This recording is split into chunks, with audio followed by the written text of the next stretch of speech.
these young kids are killing. A coin called Brett Coin, $2 billion is a meme coin. 7th biggest meme coin in the world, $2 billion valuation. It's crazy, man. This guy paid $6 million for a banana. You saw that motherfucker in New York? They went to auction, a banana taped against a fucking wall. The guy took it, paid $6 million for that shit, then ate the banana. Yeah. I think when you connect so many people instantly, as we're doing right now with technology, it's so powerful that anything can happen. You can have a meme coin with a $2 billion valuation. What's the future of AI and lead gen, in your opinion? How are you using AI? Everybody's just using AI. We're using it to make us work faster. We analyze how the process is normally done by a human, and then how can it be done by AI? And if it's possible that it can be done by AI, how can we do that efficiently in the best way possible?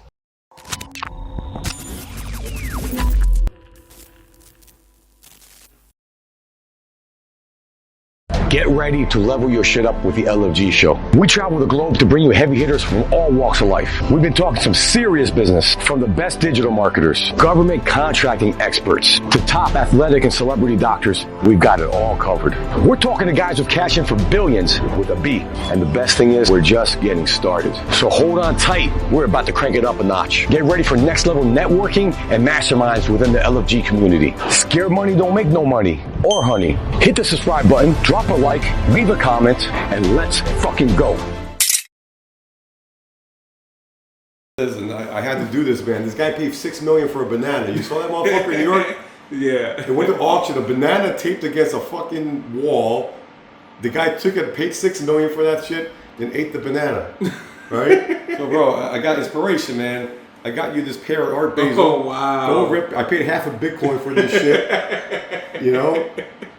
Wow, thank you so much. I got this thing, Art Basel status, and then I also got this one. This one just cost a couple Solana. A couple Solana? A couple Solana. This wasn't as expensive. It's a brown, I don't know, it's a fucking snowball. I don't know if it's a meteor from fucking outer space. Yeah.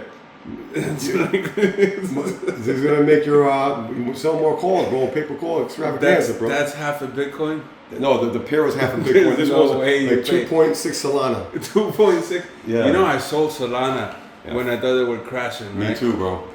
Bad move. Yeah, man. Fucking, I sold like 120. Shit went to like 10 or 12. I'm like, should I buy it? Yeah. Took it off my radar. Went back to like 250, man. Yeah. It was a bad move because I should have kept it, but whatever. Dude, so we're talking Art Basel. We were with Samara. We went to this crypto party in Live by accident on Wednesday. There was a by accident. Rick Ross is there. All these motherfuckers. By accident. By accident, yeah. Like I didn't even know we were there until I realized what the fuck was going on. Really weird place, man. And these young kids are killing. A coin called Brett Coin, $2 billion is a meme coin. 7th biggest meme coin in the world, $2 billion valuation. It's crazy, man. You saw the Hakatua girl too? Oh yeah, she fucked everybody. Yeah, right? Yeah. Shit happens. Maybe it's time to buy that crap, man. It's down 99.9%. I'm just surprised. I think I'm surprised that I'm not surprised. Yeah. I think that when you connect so many people instantly, like we're doing right now with technology, it's so powerful that anything can happen. You can have a meme coin with a $2 billion valuation. Dude, I'll tell you what, when I was there, I was hammered, man. I'm telling someone, bro, these motherfuckers created Brett Coin. I'm doing LFG Coin. I don't give a shit. Hey, I'll buy some. Yeah, but we put, listen, we're not trying to do a pump and dump some crap. We put restrictions on this. I don't know. We got to figure this out. Well, I want to be part of the pump team. No, we're pumping in there. We're not dumping it. We're not going to do no fucking rug pools, man. Can't live like that. Anyway, bro, we just turned into the crypto show, bro. Hey, crypto calls. CryptoCalls.com. We should look into that domain, man. Some motherfuckers gonna buy us. Yeah, all the scam rooms. CryptoCalls.com. Anyway, man, yo, Carlos, man, great to be here with you. You're the second guest we ever had on the show. Thank you. You and I have been talking a lot recently, man. You're fucking making big moves. You've always been making big moves. And I feel like recently you're back on the scene. You won the $10 million Gold Award. Yeah. Congratulations on that. Appreciate you got money making money's turned to money making Thursdays. Yeah. Giving back to the community. Yeah. It's a lot of shit to unpack here, man. Where you want to start? I don't even know where to start. There's a lot of stuff to start with here. What a fucking show, man. What's your opinion about this show? It was an amazing show. I love this small mastermind settings. You know, when you get 20 guys together, people are really willing to share and open up about core business problems, things they're doing, see how you can make more money appear out of it, right? It's been fucking dope. I was a mastermind for you. Let people know, man. Powerful, impactful, man. It was about giving and also like receiving information, knowledge, and it was great, man. Bonding with these guys, honestly, great people. Everybody's just generous and wanting to grow. And man, it's a great environment to be around. What was your favorite part of this whole LFG mastermind at Colombiacon? What was your favorite part so far? I mean, so much knowledge, and there's so many people with so much information about how to run on different type of verticals, how to run on different type of platforms. People were sharing it. I'm pretty sure everybody got something that out of it. They'll help them scale like crazy. Goal here is we just want to get like-minded people in the same fucking room so they can make fucking money together, and that's exactly what happened today. We did it. Let's get down to business. Let's get down to business. I think this year was great. I was telling you earlier, right, that I think this year financially could have been better, but so is every year, right? You could always do better financially, but besides that, it was still a great year. We have been busy. I took a break from doing like Money Making Mondays and stuff like that.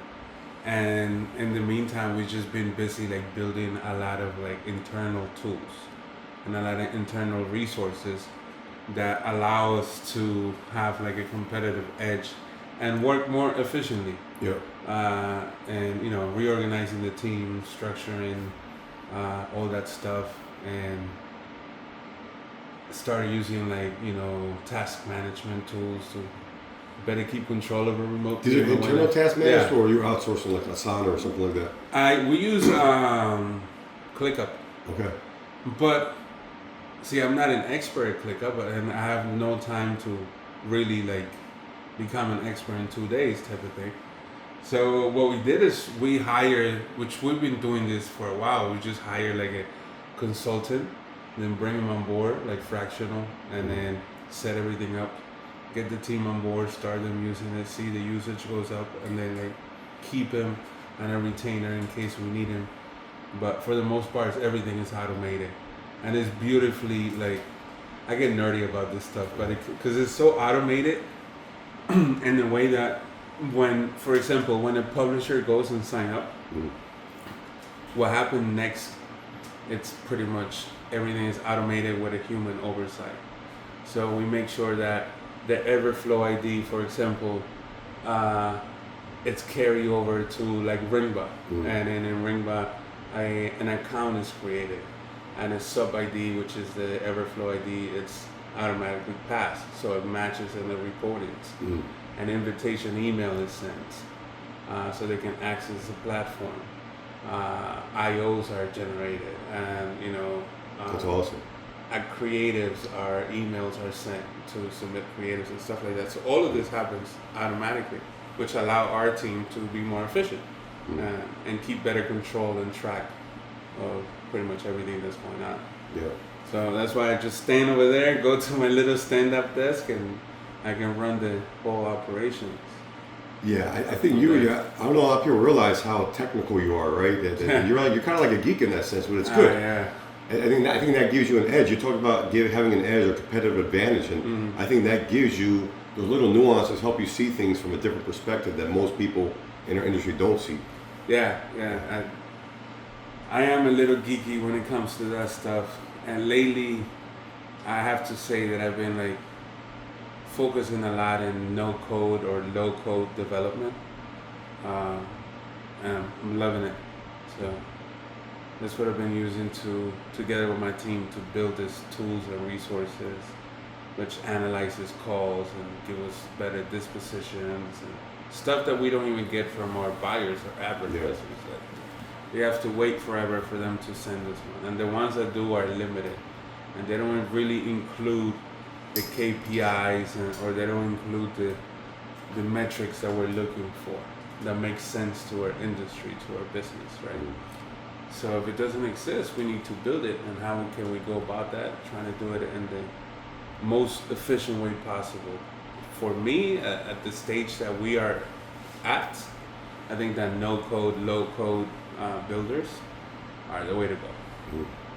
So it sounds to me you're collapsing time frames, you're taking more control, right? Because instead of relying on a developer who's going to take their sweet time, take a couple weeks to get you your shit, you taking control. You no code, low code, get that shit done real quickly within seconds, minutes, hours, whatever the fuck it is. And the name of the game is speed and execution. If you can execute fast and in a good manner and not rely on somebody, that's going to fuck it up or take weeks, then you have an edge. I think that's another part of what we're talking about. There's a new endeavor called Roofs in the Box. It's just, man, from day one, it's taken off. When I first started getting into the roofing industry, what was happening was my fixed costs were always there. And so for me, I was looking at how can we kind of, one, save on these costs, and then two, how do I not lay people off during down times? But also maybe even the ability to pocket more money during the slow season or even the peak season. Since we've done this before, like with our lead gen companies where we have virtual staffing and from Argentina or Colombia, I'm like, why don't we do the same thing in the construction business? Now, once we figured it out, so we reduced their fixed cost by 70%. And so now during the downtime, they have real seasoned veteran type of players. But during the uptime, they pocket 70% of their operational costs are now going back in their pocket. And then when it's time to scale, they have the back end prepared, already ready to go to help them like lift off. Depending on what state you're in, you're averaging about 12.5% on what you pay out on taxes, insurance, all the different insurances that you have to pay out, right? So yeah, you don't have to pay out unemployment, you don't have to pay out FICA insurance, Medicare, Social Security, the things that business owners have to eat. Roofs in the Box is not just limited to roofing or home improvement companies. You can use it for any services, right? You can use it for IT. We use them internally for data sales, for hygiene, for analytics. It doesn't even matter what the vertical is. Like business in the box at the end of the day. Pretty much, yeah. To some of our buyers, we ask them, especially like in the ACA vertical, right? Do you have a scorecard? And some of them do, some of them don't. If they don't, then we supply them with our own scorecard. So every single call that comes in, we analyze that call using API transcriptions and AI, and then provide them with a scorecard. Like, did the agent follow compliance? The person had Medicaid or Medicare, VA coverage, that the annual income was qualifying, and things like that, right?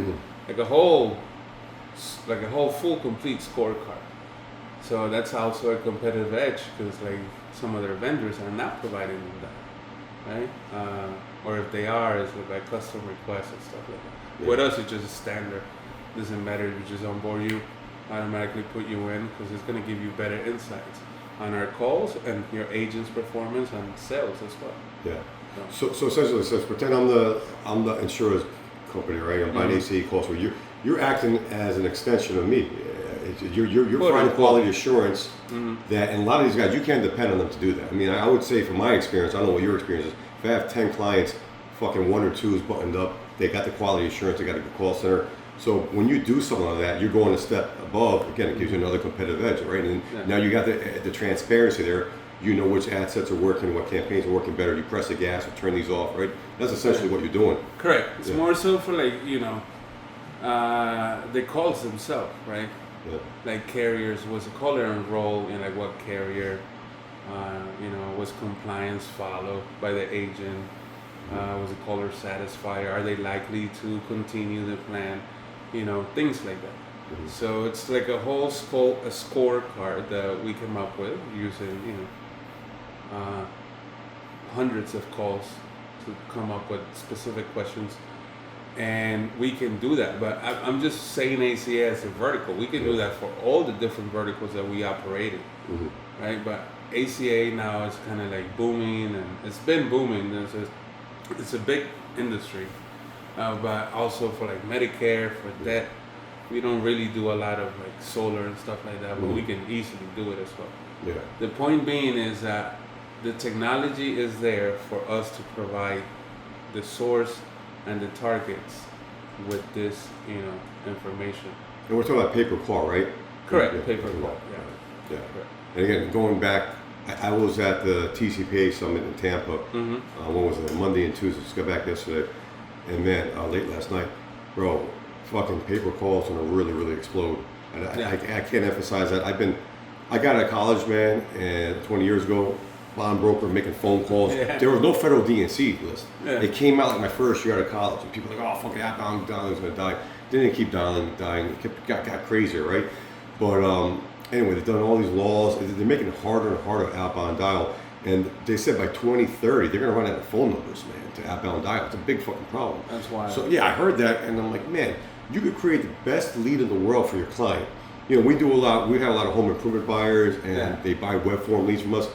But if they can't contact that person, it doesn't matter how good your fucking lead is. So I'm like, I got to really double down on pay per call. So everyone here, if you're on pay per call now, great. Yeah. How can you make your product better?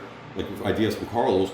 And second of all, if you're not, you got to get with the fucking program. So for me in particular, I got we do pay per call. We don't do huge numbers. We've had some good months. But I got to really put more effort into it because I'm hearing that I got to get these buyers to take fucking calls. And if I can show them how to do it, I got them for life, man. You know? No, I think pay per call is trending. Yeah.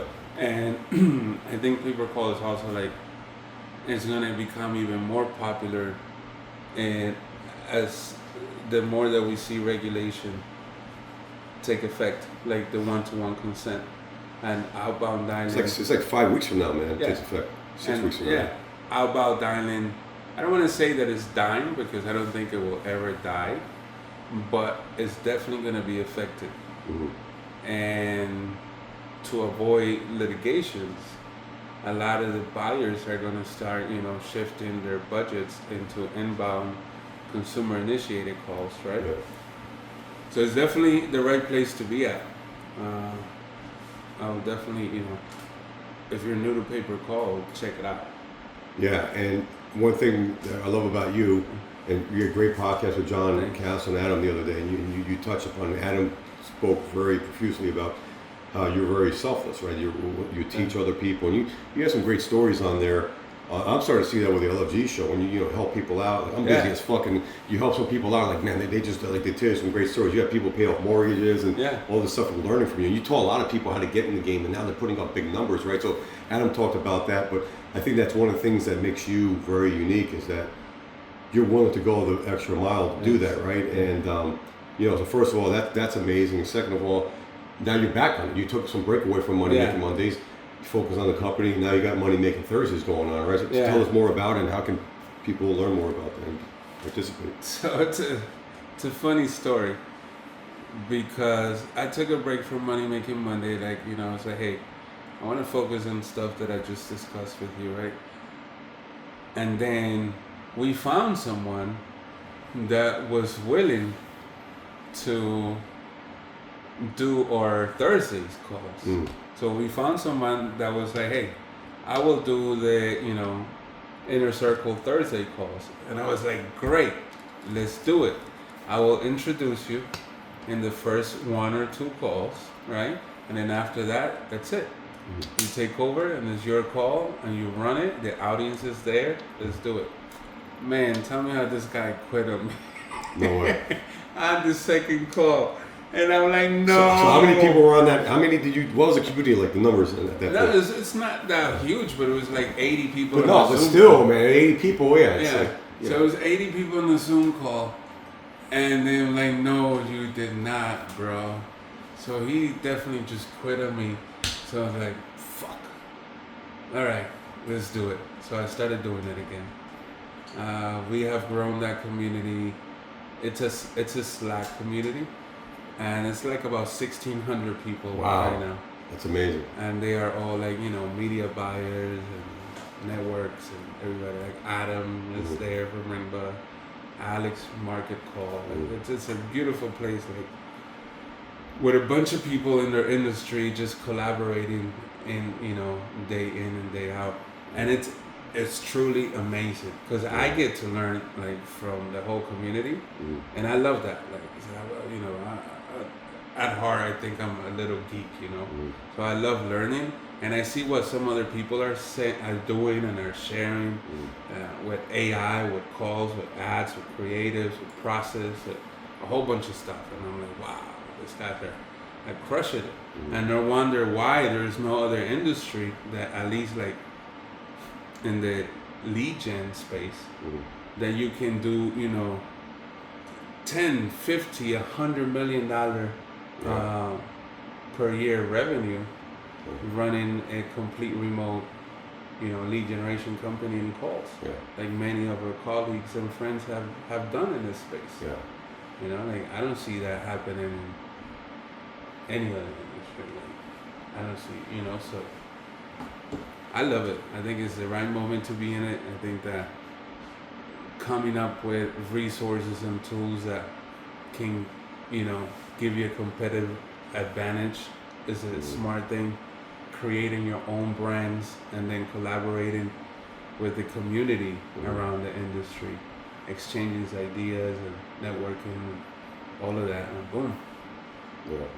You got yourself the recipe for success. 100%. I gotta jump in there, man. 1,600 people. That's amazing. And I just know that, just even from the show yesterday, it wasn't your typical show. Yeah. But man, I come out of there with these ideas, and I was motivated, man. And I even got it increased my business.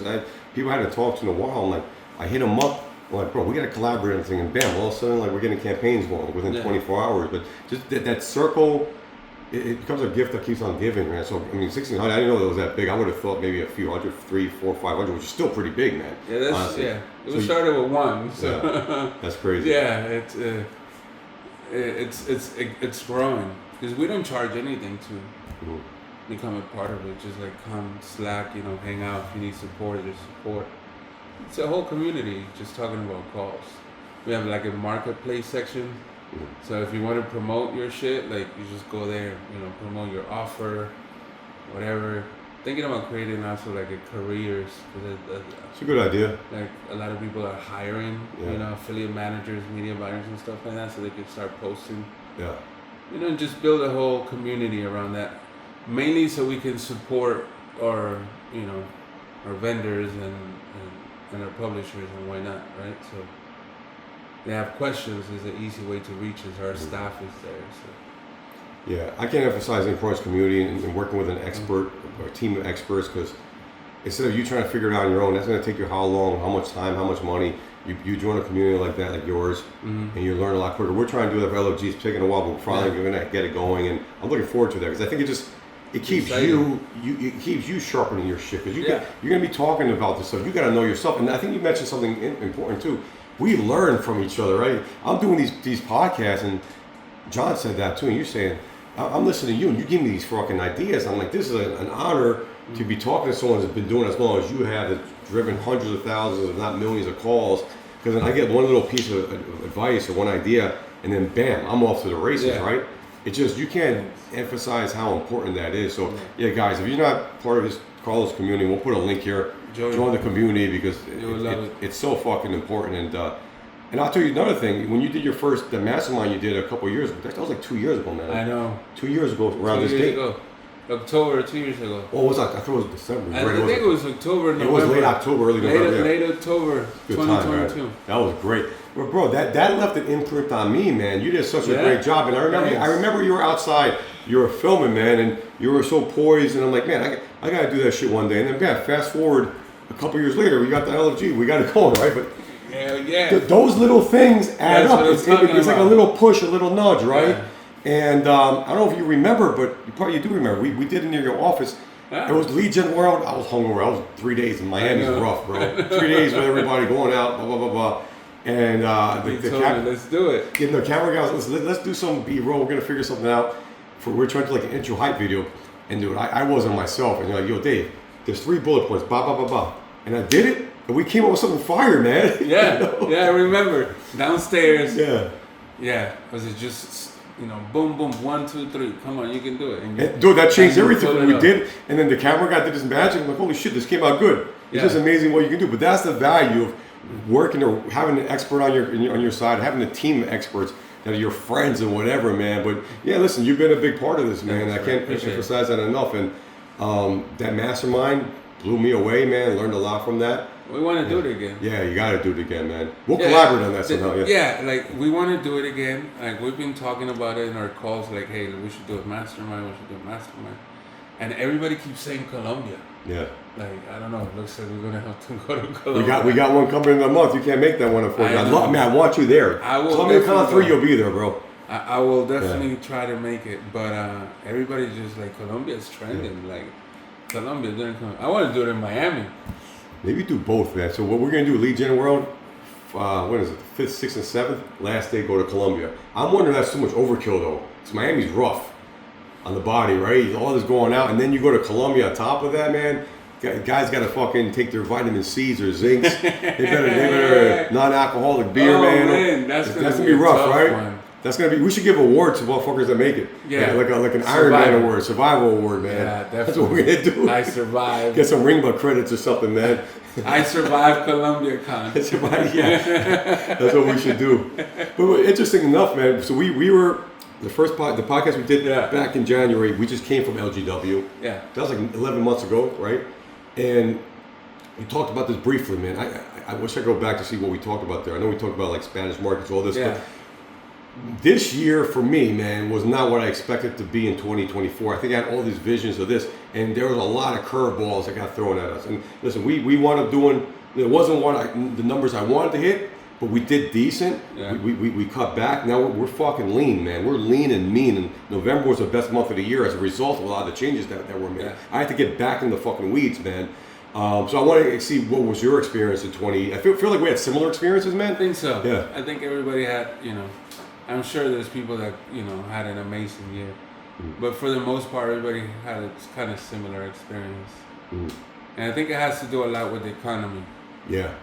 Right? The inflation, companies restructuring, mass firing, not spending as much as they used to, and lead gen. Some of them even filing for bankruptcy. Like huge amounts. Right? Fuck, we had a lot of clients. At LGW, it was Sunday night. We threw a dinner, man. One of my clients, solar clients, called me. I missed her call at 10 o'clock at night. I'm like, what the fuck? This is not good news. They're going to call me at 10 o'clock at night. And I said, listen, we're filing bankruptcy. I'm going to try to get you paid, do what I can. I can't guarantee it. It was 40 grand, but I was lucky because they paid me weekly. I was ahead of it. Other people, they paid monthly. People got fucked 250, 300, 400, man. So I lost 40,000, but that was at LGW. But that was the first of several. 2 months later, another one went out of business, right? Luckily, they prepaid me. I didn't have a problem. But there was a lot of that shit going on in different verticals, man. Yeah. So that's, in my opinion, that's what happened. Yeah. And the interest rates are super high, right? So, I don't know. Just the economy. The economy was not like what we wanted it to be. It was not like that post-COVID economy that everything is flourishing and booming because there's so much money in the streets, right? Now it's like shit got real. So, yeah. It was a decent year. Could have been better. Hopefully next year is going to be a lot better. I think if we start seeing like interest rate dropping, we're going to see like maybe a comeback in solar. I don't know. Or home improvements. Yeah. Or, things that are, sensitive to those things. Like loans, mortgages, stuff like that, right? That maybe right now is not doing the best, but it could be. I think that we also seen like a uptrend in auto insurance. It's been huge, right? So it's good. You still have health insurance to fall back to, good old Medicare and ACA and why not? But it's interesting to see all the other verticals that you can potentially build a brand and dominate, Yeah. But it was an interesting year for sure. Yeah, it was fucking crazy, and I think that the people that survived that, I mean, you got some scars from it, some battle scars, but bro, it makes you stronger, it makes you tougher. Yeah. And the ones that are here are the ones that are going to dominate. And listen, big Tony Robbins fan, I've been a business master. He says it's easy. Like, business is like seasons. It's easy to make money when everything's fucking good, the economy's great. But show me someone making money when people are getting crushed. That's a real business person. So that's one thing we learned. I started the company in 2016. Really started to move in 2019, right? I think you were similar. I think that's like your 2020, 2020, 2022, like right up there, right? 2023 came, I'm like, what the fuck's going on? In 2024, so the fact that we're still profitable, nice profit, right? Not what it was in 2022, and dude, we're leaned up, like we're fucking mean. We made so many mistakes. We pissed away a lot of money, man. Is what we did. You're making money with hiring a person for this, doing this, getting the crazy boosts. So now we're smarter, man. And if you can make money in these kind of environments, bro, you're gonna fucking crush it when things turn around. Yeah. That's why I was like in the last call with the team. Because I don't know, for some reason, everybody that gets into paper call, they want to run Medicare. I don't know, like, you feel the same way, right? Yeah. Like, oh, Medicare, I hear that. All these numbers are Medicare. What do you think that is, man? Is because they see all this stuff on social media? I guess everyone talking. The big numbers, I think, are in Medicare. The big numbers, I mean, like, you know, like... They chase the numbers. 100 million campaigns on Medicare, right? So, like, you know, few guys. So, they see those numbers, and I'm like, yeah, that's what I want, Medicare. So, anyways, I was talking to the team about it, and I was like, to the team, like, the Thursday calls, right? The Zoom call. And listen, I'm tired of hearing this Medicare shit, so I'm gonna break down to you guys and give you the blueprint. Like, if you want to get ready for Medicare, you gotta get ready to come January. Like, and then if you're complaining that you can't find cap, it's because you did everything wrong, you know. And then breaking down the process of what they have to do step by step to, you know, kind of hit those numbers. Which they're definitely not going to hit like their first year, but they can try to do though maybe in their third year or so. Second, if they're really good. You're right. What you do in January is set you up for the rest of the year, especially for open enrollment. It takes you can't start in fucking June, July, August. Yeah. There's tons of compliance you got to go through.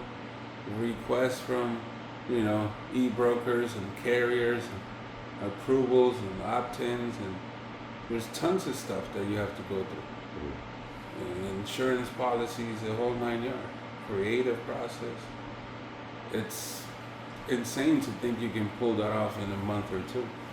So you could pull it off, but not on a professional level. That doesn't make sense. You know? So what was your advice on that call? What did you tell people? Well, you got to join the call. I was telling them like a blueprint, like as far as what they needed to do, like step one, like make sure, you know, you got all your ducks in a row, like as far as like insurance requirements. Like most of the e-brokers are going to require that you have your general liability, that you also have your professional insurance, which is like your errors and omissions. And because we store phone calls and recordings and stuff like that, you need a cyber threat policy as well. Right? So first, you got to get those. And those are going to be based on revenue. So if you're starting out, that's a good thing because your policies are going to be rather affordable. If you're already doing numbers, you know, get ready for that. So what's the range? You're starting out, what do you expect to pay on the policy, or have you been established? Well, it depends, you know, like if you starting out, maybe you can get all those policies for like a couple $1,000, you know. And then if you're already doing like a lot of revenue, it can go into the 15, 20, 30 plus. So, right? Depending on the business, right? So then once you have that, right, you can, you know, and again, it depends who you get the insurance with, and like, you know, blah, blah, blah. You can get a great deal at a cheaper price, or you might not get it. But once you get all that, then you can start then going into, you know, soliciting to the major e-brokers and the carriers, because that's what they're going to ask. They're going to ask that you have proof of creative, landing pages, insurance requirements, compliance, and all that stuff. Once you send the full package, then you can start the process. You can start, you know, getting their edit requests. Like you might have to change a comma in the footer of the landing page, or you got to put an extra space or this disclaimer, or whatever might be the case, right? Or you can't say this, or you cannot say that. And that takes time, doing it with one company. Now, if you're shooting for like 30 companies, you know, it takes a lot of time. So you have to start early in the year. So come, you know, September, you're ready. And not only in September, if you can get approved earlier, you know, you're ready. You remind me of something. I think my first affiliate summit, my second one ever in New York, 2017 or 2018.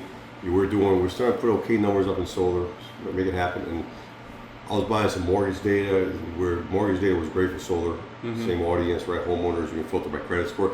So like, fuck, we're gonna do real-time mortgage leads. So I have a meeting with a big mortgage, I don't know who they were, I forgot the name of the company.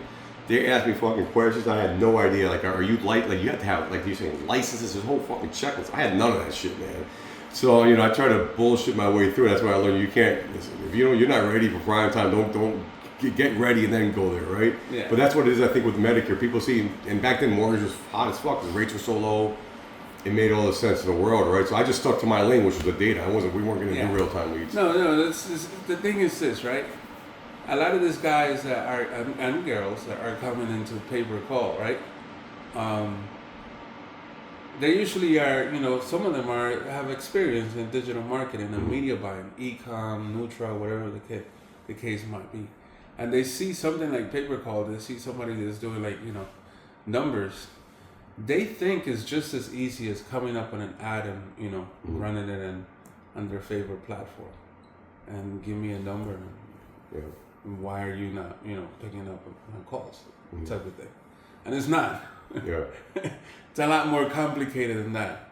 Sure, that's part of it, but the whole behind the scenes and the whole compliance behind CMS, right? It's and if you don't do it right, you know, you can end up in rough places.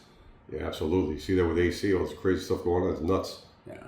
You know, so yeah, you gotta know yourself, have a checklist, get it all, be prepared. That's what it comes down to. And again, being part of the community, you learn about this stuff. The fact that you give that advice, you save people a lot of time and heartache. I was telling him an advice that I got from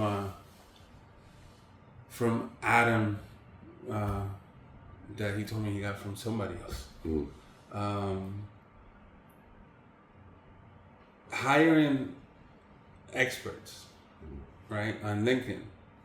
So like, hey, if you go on LinkedIn, you can search for past employees of companies, right? And then you can find people that are no longer working in the company, and you can hire them to be a consultant. Maybe offer them, I don't know, $1,000 per hour for a few hours of their time because you need an expert advice for your business. And you'll be surprised how many doors they can open. You'll be surprised the amount of information that they're willing to share, right? So it's something that I'm dropping there for you. That was a fucking gem right there, by the way. Huge gem. Huge gem for the LFG audience right there. Wow, I love that because at the end of the day, that's the experts get paid what they pay because they learn the trial and tribulations, right? So if you want to get in with a company, someone has a contact, so you don't have the contacts to. I mean, how the fuck are you gonna get in there? So you pay that person, maybe it costs you $5 or $10 grand overall, but if they can land you a multi-million-dollar contract, they usually do. Yeah, that's what and then you get one. Now you have a template for another one. Then now you've made 8 figures, 9 figures off that. I mean, and they usually know each other. Yes, you're right. So they usually birds of a feather flock together. Correct. So somebody that was working for such and such e-broker, chances are that is not working for such and such insurance or whatever might be the case. So they have friends and they know each other, of course, so they can introduce you to more people, right? And then you can keep on building your business. That's what I said, like, use it to your advantage, hire experts because it will make it a lot easier. Yeah, and listen to the experts. Yeah, if you're going to do it by yourself. Same thing happened to me, the way you described at the mortgage show. Same thing happened to me. Exactly the same thing. I was pumped, I had my folder with the creatives and everything, and I went to a huge Medicare buyer, and I looked like an asshole. I was like, no. Well, how did they handle it? Were they polite about it? I knew it. I was. That's how I felt too. Yeah. I was swimming too deep, and I was like, you know what? I'm gonna come back to you guys when I'm ready. Yeah. They'll appreciate that shit, right? And that meeting. I fumbled my way. I half-assed my way through it, but I knew, damn, that wasn't a good foot forward, man. I can't be doing that shit. And I think it's kind of like the rite of passage. You try to fucking play pro ball, and you're so proud. Yeah, and you have to learn. Again, you start putting up some numbers, I think I got this shit, blah, blah, blah. And then, bro, you need to get slapped a little bit, right? I mean, you got to get fucking punked and Yeah. And you come back stronger, and now you're ready, and like you learn, man. It's just Yeah, you don't give up. Are you ready? You learn, and you go ahead and you do it. That's why, like, your first year, 2 years, or the year of, like, perfecting it, like, cracking the code, making those mistakes. This is not like I'm going to jump in 3 months in, I'm like, Lambos or mansions. No, it doesn't work like that. work your way there. Yeah, so you have to, like, make those mistakes.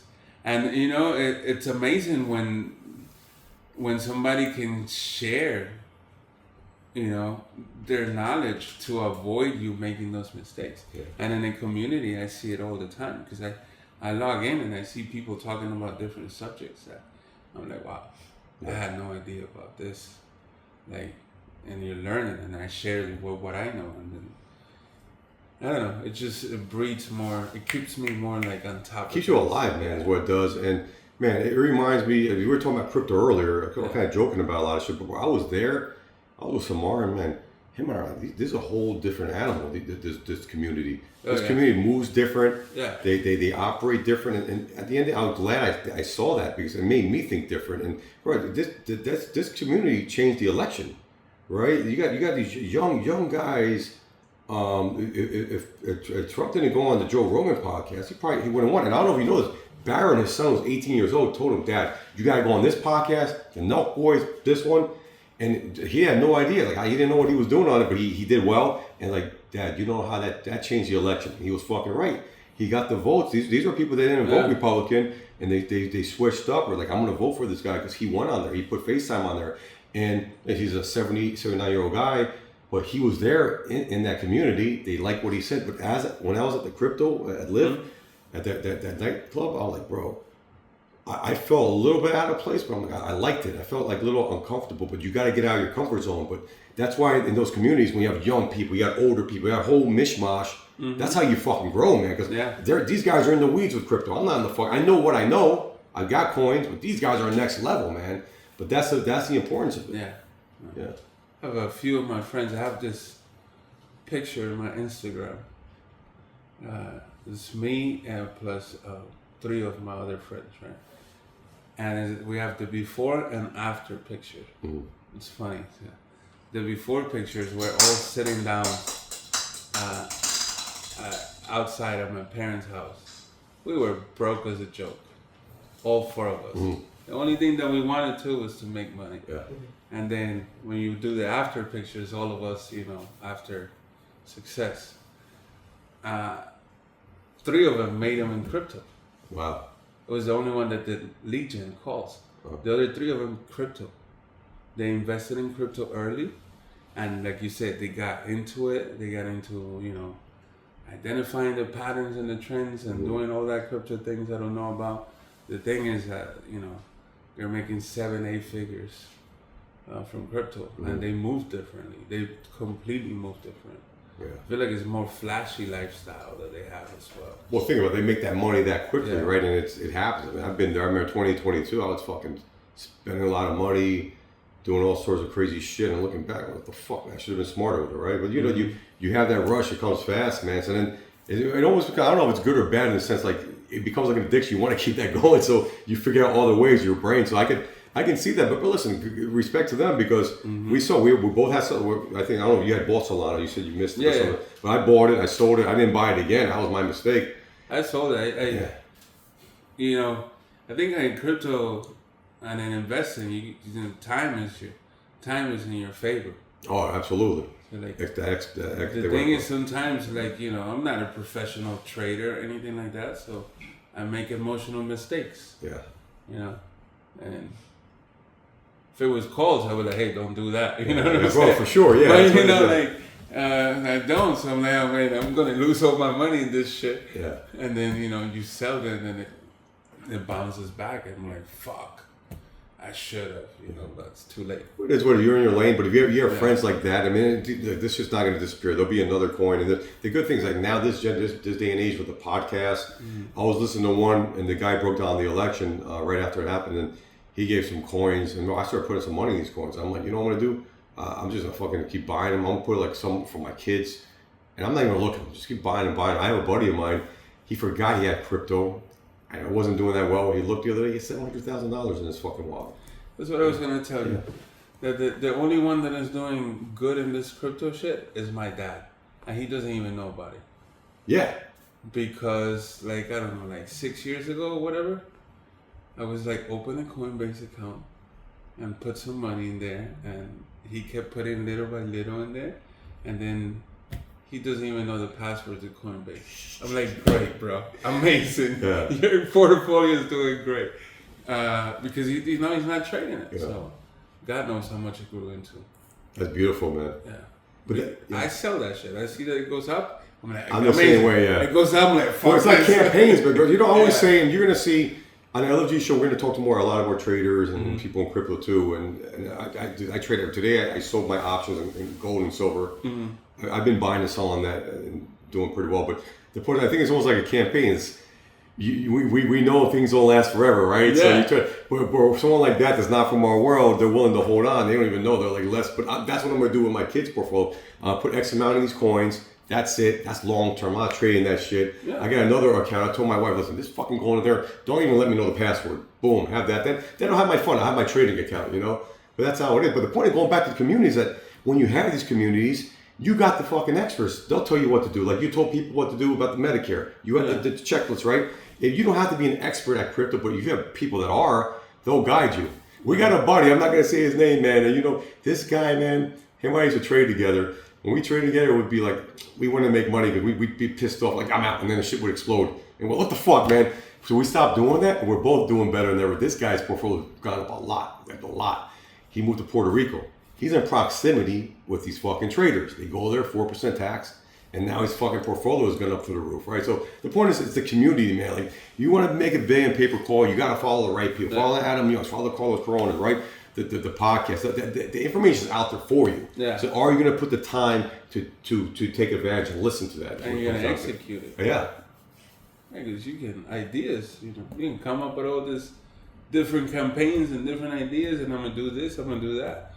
But are you actually going to execute it? Are you going to follow through? Are you going to, optimize your results and do all that? Yeah. If you're willing to do it, it's the best thing to do. Bro, we got the sun coming out. Yeah, the sun is yo, camera guy. Where's it looks good on camera. Where's the sun coming from? It's like the episode's ending. The day is ending. The sun to the it's like Mr. Rogers feel. Fuck, I forgot what I was going to say. I was going to say about so going back to community, man. What are some real good success stories? I know I've heard a lot of people from your communities, and you told them how to get into it. Now that they're winning Go to Words, million, 10 million plus. Like, give us like a couple real good success stories. Well, there's a lot. Like, I don't want to drop names. You have to drop names, just but say. There's a lot. There's people that come in that have built their company to 80 plus people, doing 50 million plus revenue. 50 in revenue yearly. There's guys have come in,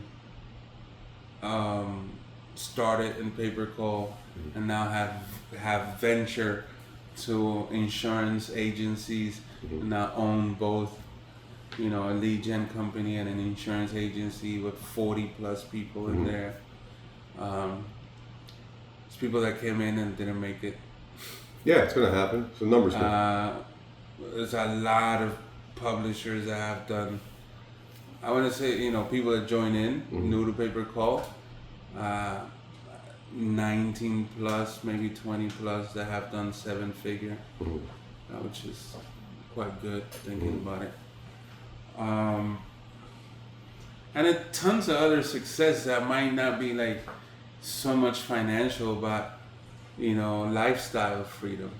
People that have moved or have paid off their mortgage or their student loan debt, or bought their parents' ex thing, those things, or people that have more freedom to be with their family because now they're doing this.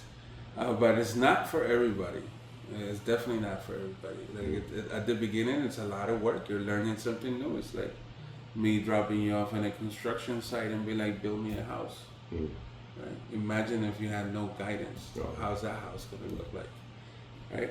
And even with guidance, it's questionable. I'm sure by your 4th or 5th house, you'll probably be better at it.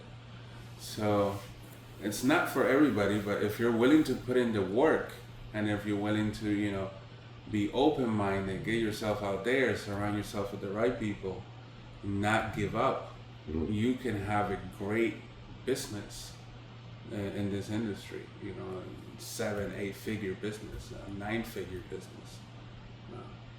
What do you think? You mentioned some of the. I might know the answer already. You gave some clues, but what's the common denominator for the people that didn't make it to 7, 8, 9 figures a year in pay-per-call versus the ones that did? I mean, you have to say like 2, 3, like common denominators. A lot of them are obsessed about it.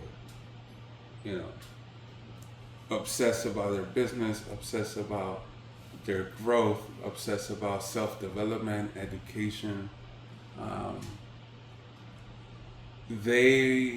That's one. 2, they are the quickest one to respond.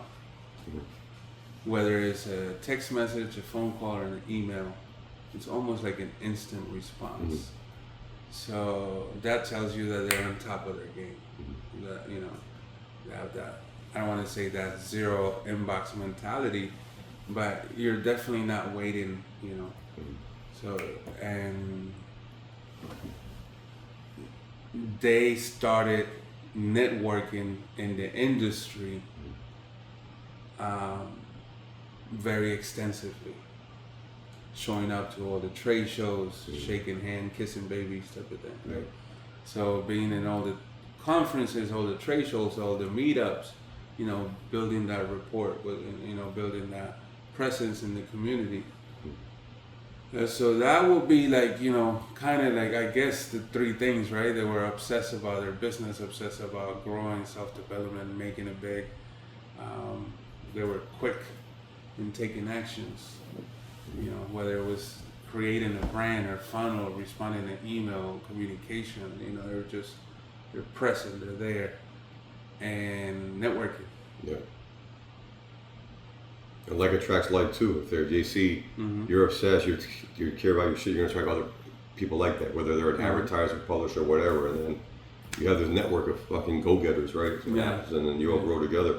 Yeah, and you see them grow, like, and it's funny because I mean, like, not mentioning name, but I've seen people that are very well known in the industry, and at one point, that, you know, what is pay-per-call, right? And fast forward 2 years, 3 years, and I'm like, wow, hey, don't forget where you came from. Right? But they make huge companies, and they make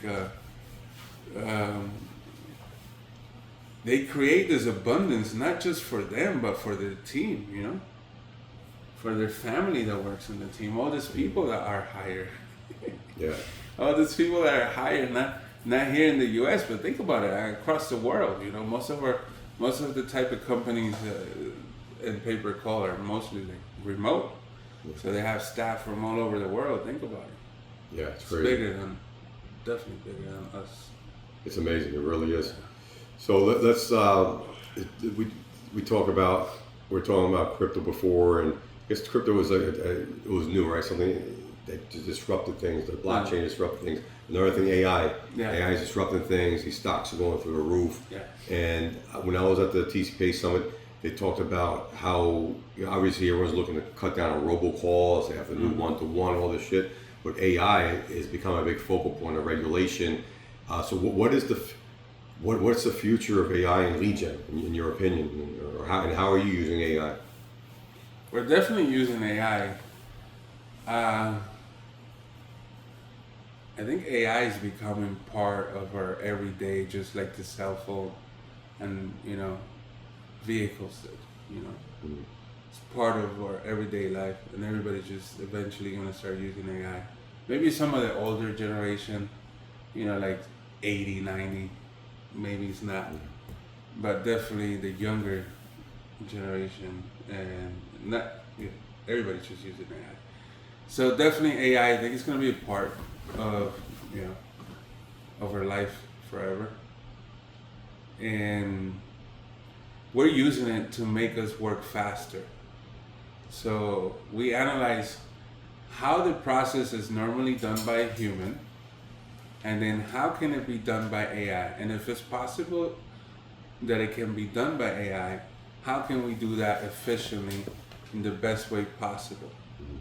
Then that's how we're using AI right now. Like, we're not using AI to do anything crazy. I know some people are doing amazing stuff. Not us. We're just doing it to aid or help or make our team better. Eventually, maybe we'll get into some more crazy stuff. But right now, it's more like for efficiencies. And, you know, what was the other question? The future? The future of lead gen, and how AI probably plays a big role in that, right? But what do you say is the future? Yeah, everybody says that lead gen is going to be dead 5 years. I've been hearing that like forever, you know. It's going to die. Sure, yeah, it's still here. You know? So, would it be different? For sure. Is there going to be more compliance and regulations and, you know, privacy concerns? For sure, without a doubt. And, you know, you're going to have to adapt as a performance marketer to be able to meet those requirements. And, you know, I think this is going to be amazing. But I also think there's going to be regulations that is going to, you know, prevent us from doing some of the stuff that we're currently getting away with right now using AI, right? So I was giving the example earlier when we were talking about, it's like something new is introduced, like when, like, you know, automobiles were introduced, cars, right? I'm sure there was no, like, you know, airbags and seat belts and signs in the road for night time or none of that shit, right? Speed limits. And then as you go, you know, regulation is introduced and then you have to follow this rule. So I think the same will follow with AI. Yeah. Right? Is it a bubble right now? Maybe, you know. A lot of companies just like to use the word AI. And whatever it is that they're doing, they're like, oh, we paint walls using AI. Like, you know what I'm saying? Like, what the fuck? Yeah. So a lot of people are, you know, using that. So maybe, but we're definitely going to see some great use case coming from that. It's going to make our life a lot easier. I think so. For some of the stuff that we do. Definitely, I don't see lead gen going anywhere. I see that it's going to probably be more regulated. And consumer initiated anything is going to be on high demand, whether it's phone calls or form, you know, not so much form fills, but like CPA stuff, like e-com purchases and appointments and stuff like that. That's going to be on high demand. Yeah.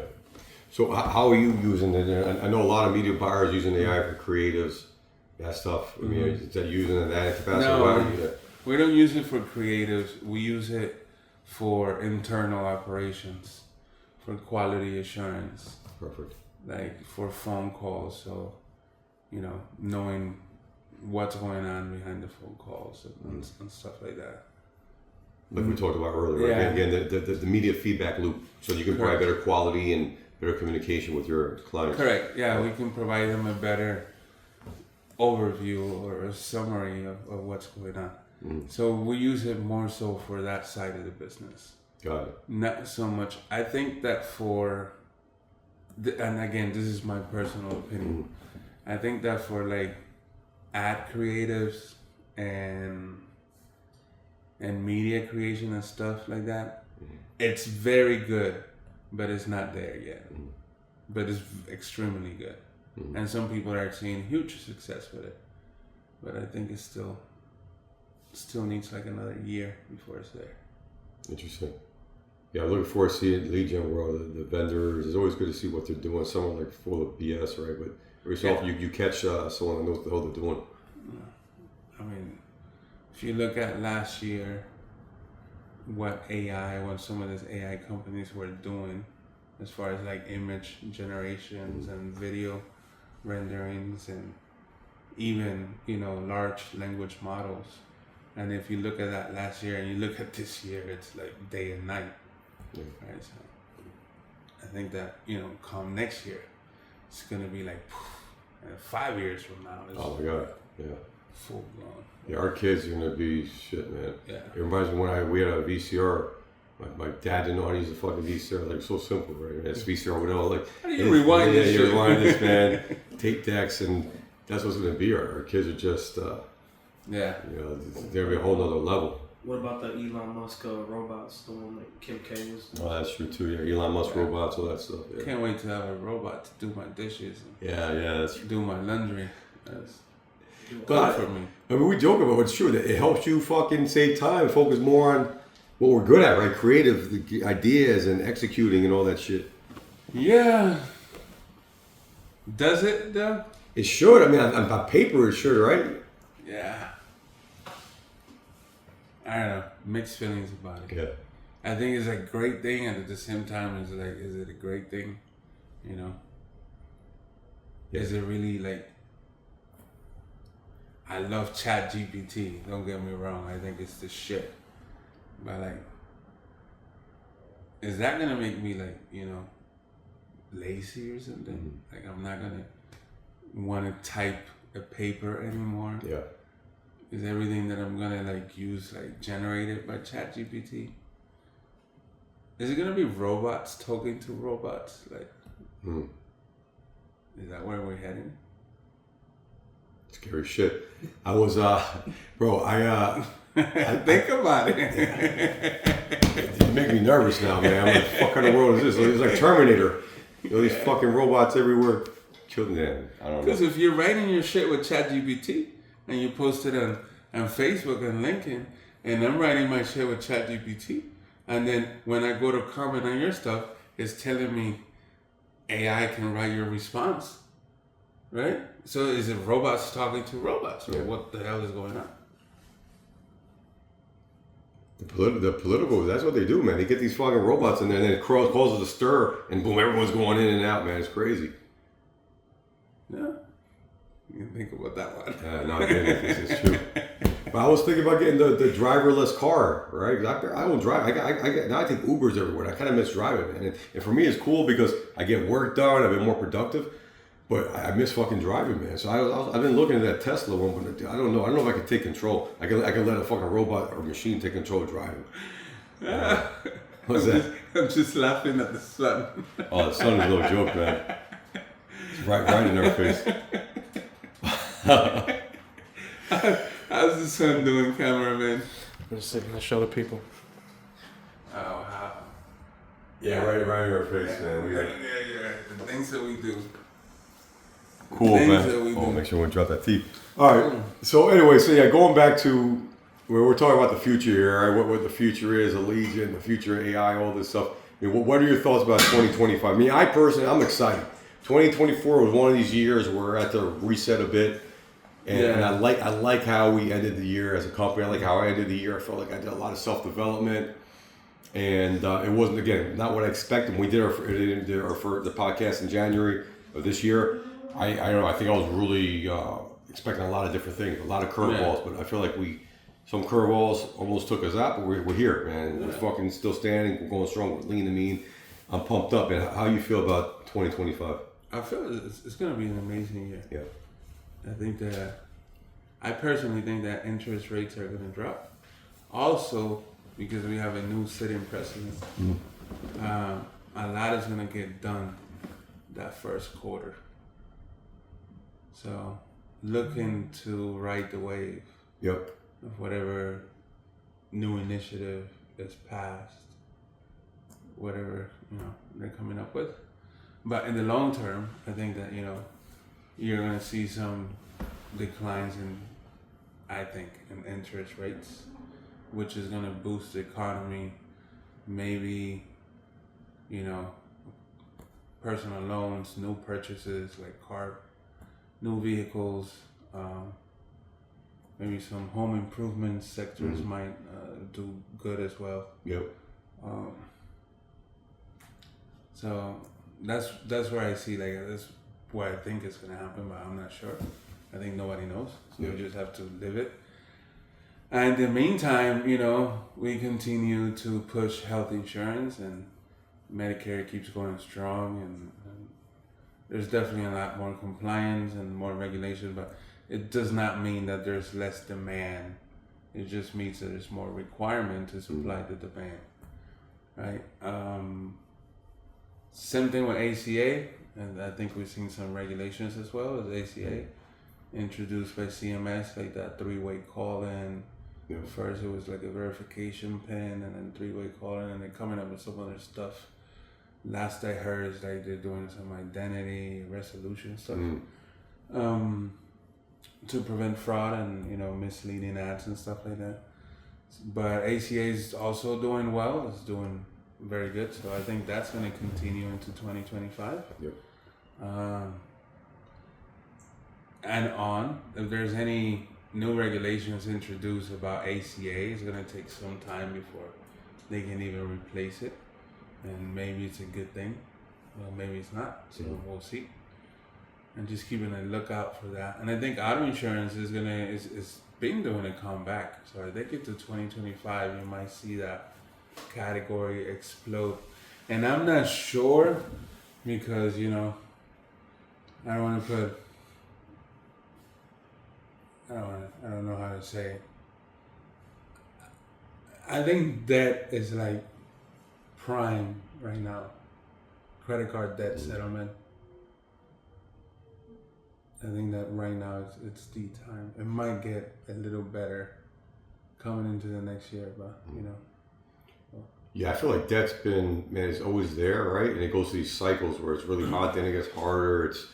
It's like all over the place. But the people that have stuck with it, it's kind of like we was talking about with Medicare, and like the guys who hit the 100 million plus, they stuck with it. They've gone with the ups and downs. They've done the right thing in terms of the evolution of everything. Been good to their clients, and they're the ones riding the wave. But I do agree that shit isn't going to stop. And then that's also good for credit repair. It's like a revolving cycle. There's this the credit repair. I think that is ties into personal loans, right? So that people they don't do the credit card debt settlement. They need money. They get a personal loan. Payday probably do well. Yeah, debt is at an all-time high. So I think that is it's great if you've been running that and you build a network of buyers and trusted source or media buyers that can run the campaign. But if you have your shit together, I think it's an amazing vertical to be in. I feel like less people are talking about it. I feel like everyone was talking about it a year ago. Probably when we did this podcast, everyone was talking about debt right around that time. Yeah. I feel like people have, like the way they come out, right? But that gives you opportunity to get in, do it right. Yeah. Here's the thing, man. Like, anybody can run any vertical. Like, the thing is, like, can you run it for multiple years? Exactly. Right? Because I can come in super fucking aggressive and run debt, but I'm talking about like, this boy is wild aggressive. But how long is that gonna last before I lose cap with every single buyer? And that's what you see. Yeah. See, people are coming in hot, chasing that dollar, and they want to scale as much as possible, and they want that ROI to be as high as possible. Nothing wrong with it. But they run so aggressive that they lose cap, and it's such a small industry that you start like you start getting like your door shot, and then you can't run that anymore. Then you have to switch to a different vertical, and you didn't learn your lesson, so you do it all over again. And before you know, you're not doing pay-per-call anymore because you just ran through everybody. And there's only a select big group of big buyers, and they all fucking know each other, right? It's like, they all know each other. Like 3 to 5 in every vertical. Correct. And then where you go to the mid-tier guys that just don't have their shit together, it's not worth it. Questionable. Are they going to pay me? Whatever. Exactly. Or waiting to get paid so I can get paid. Like, the point is, like, if you can run it nice, profitable, and you can maintain a CPA that is acceptable with the buyer, and if you are proactively working with your buyers to make sure that their agents understand that their call flow, and more importantly, to make sure that you understand their call journey and their process, so you can deliver exactly what is it that they need, right? And create your ads around that, around the questions that they're asking. the rebuttals and whatnot. Like it's if you can do that, then you have uncapped demand from. They have big budgets, these guys. Huge budgets. Crazy fucking budgets. All you need is one of those groups to change your life. Yeah. So that is like, I tell everybody, like, that is like mining for diamonds, Because all the buyers are like, oh yeah, we want that 15,000, 20,000 plus that. I'm like, sure, but I gotta go through this. Exactly. Stuff. Yeah. Well, sure, we'll find those, but in the meantime, there's gonna be a lot of 10 and 8Ks. Because that's just the way that, America is set up. They're not stupid. Of course, man. Everyone's spending money. I would hear all this shit. The economy's bad. I travel everywhere. People are spending. I'll go to South Carolina. People spending money. Yeah. Texas is spending money. Fucking Kansas is spending money. We were at Tampa. Everyone's fucking spending money, man. They put on their credit cards. It is what it is. I think a lot of it has to do with social media. Yeah. The instant gratification of America, man. Everyone wants to live up with, appear to live up, whatever. So they're getting the butt lifts, they're getting the implants, they're getting the teeth, the perfect teeth shit going on. Care credit. Oh yeah, care credit, all this Affirm, like all this crap, man. And you see it in the stock market. Look at those stocks, Affirm, this and that. I mean, it is what it is, whether you like it or not. And us as internet marketers, I mean, we got to pay attention to those cycles because that's how you make your money. Anthony Sandreas said something really good one time. I don't know. That's where Adam got it from. Anthony. He's the one who said that quote earlier? The hire consultant. Because that's what he did when he was growing. Pocket Your Dollars? Pocket Your Dollars. He had a couple different brands. Yeah. So, there you go. Listen to the experts. They know they're but what he said, I don't know where he said this. And if you guys don't know this, he was crushing in pay-per-call for debt. Medicare, insurance, big exit, man, like high 8-figure exit.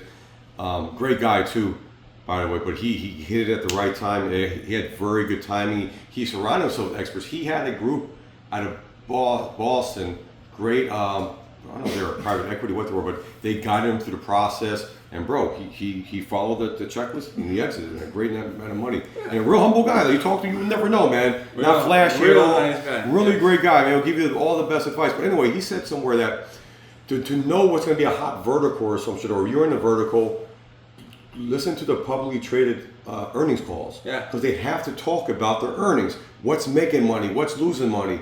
And that was such great fucking advice, right? And like Fluent, Co-Reg, I mean, they've had some ups and downs, but back in the day, they were fucking doing stupid numbers, 700,000 leads a day, publicly traded. Get on their earnings calls. Listen, we're not doing too good in this vertical, but guess what? Debt's picking up. You follow the fucking coattails, man.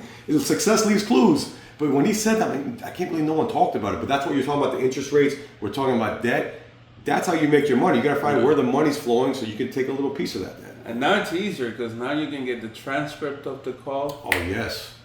Put it into an LLM like ChatGPT and... I don't think he could have done that back then. He probably listened to all of those. You're right. Now back then he was like listening. That was like 2018, 2019. Yeah, that's a good point you make. Like we have no excuse nowadays, man. And like even me, listen, I'm busy as fuck, and sometimes I even use that. Someone like me, and for me to say that's fucked up, like I didn't have the time. But bro, with all these tools right now, I got a lot of people on my team. It's not who, not how. Who on your team can get that fucking transcript for you? If I don't have to use somebody to get that shit, utilize it. You're paying them, right? Yeah. So it's theirs. There's so much gold on their feet nowadays. It's fucking crazy. Yeah, we did that with the whole. We had to do a whole bunch of tutorials for one of our software, Unique 360. Mm-hmm. So we had to do I'm talking about a lot. It was like 67 videos, and I told my team there is no way I'm recording 67 videos. Each video is like 2-3 minutes, showing you how to do certain feature stuff. So we had somebody do it, and then we had 11 laps, clone my voice. Wow. Bam. Beautiful. Amazing. It looks like I did it. Think about how much time man, that's crazy. That's beautiful. You just, put my voice into that, use ChatGPT to man, you motivated me, man. Oh, thank you. Deborah, I gotta get Deborah on that. Getting the fucking transcripts, man. But that's the beauty of this stuff, right? Yeah. But it's awesome. We talk to each other, we get ideas. The transcripts from the earning calls. Yeah. It's a huge and idea. I'm sure there's people that built but like GPT models, and you can just get it. If not, there's a website. I'll drop you a golden nugget. There's a website called Salad. Like the salad that you eat? Like, yes. It's not tossing salads. Yeah, that's It's a salad. not the one that you toss. The one that no you Diddy eat. shit. No Diddy shit. Salad. SALAD.com. Okay. That's what we use for transcript. It might not be the fastest one in the market, but it's definitely the most affordable one. Probably the healthiest one too. Yeah. By fastest, I don't mean it like, like I wouldn't compare it to like, I don't know, like Deepgram or Assembly or one of this like, really like enterprise grade tools. Like this one is good. It will get the job done, but it's super cheap. You pay 10 cents per hour of transcription. That's like, wow, extremely cheap. Bro, so many fucking nuggets, man. If you listen to this, you gotta listen to shit twice. Get someone on your team to fucking take those nuggets, man. Drop nuggets in the beginning, middle, and end, man. This was a very complete interview. Pom, man. Let's do it. Deep Miami shit, man. Speaking of Miami, listen, we're gonna do some masterminds here, man. We're gonna do a bunch of things. Yeah, it'll be industry plus non-industry. We're gonna hybrid. We're gonna marry this shit, man. Bring internet marketing, call center acumen, AI stuff to these industries that don't know shit about this, man. That's disruption. We're gonna do that in Miami, man. It's a great restaurant that we can do it. Let's go, man. The Golden Rouge. I know that place. Yeah, French, right? Yeah, good stuff. I love it, bro. Listen, guys, hey, Carlos Corona. Fucking legend, man. Thank you. Money Making Thursdays. Drop a link. I'm gonna be on the next one, man. You'll see me there. I want to be on there. I want to learn. Gotta keep learning, man. You stop learning, you're fucking dead. Let's do it. Let's do it. LFG, let's fucking go, baby. Let's fucking go, baby. 2025. 2025, big year. Love it, man. That was fucking great, man. Thanks, bro. Take one of those. Hey.